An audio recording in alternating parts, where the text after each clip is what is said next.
இந்த நாளினுடைய கர்த்தருடைய வார்த்தை எரேமியா தீர்க்கதரிசன புத்தகம் 15வது அதிகாரம் அதனுடைய 16வது வசனம். உம்முடைய வார்த்தைகள் எனக்கு சந்தோஷமும் என் இருதயத்துக்கு மகிழ்ச்சியுமாய் இருந்தது என்று வேத வசனம் நமக்கு வாக்குத்தத்தம் பண்ணுகிறது. கர்த்தருடைய வார்த்தைகள் நமக்கு சந்தோஷத்தை கொடுக்கக்கூடியதாக இருக்கிறது.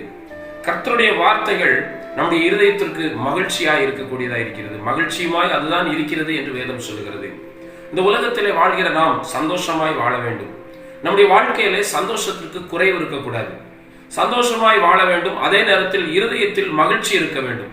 பலவிதமான கவலைகள், பலவிதமான பாரங்கள் நம்முடைய இருதயத்தை ஆட்கொள்ளும் போது இருதயத்திலிருந்து மகிழ்ச்சி வெளியேறி விடுகிறது.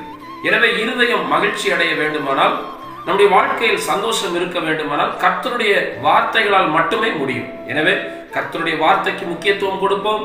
வாழ்க்கையில் சந்தோஷத்தையும் இருதயத்தில் மகிழ்ச்சியையும் அனுபவிப்போம். கர்த்தர் நம்மை ஆசீர்வதிப்பாராக. ஆமென்.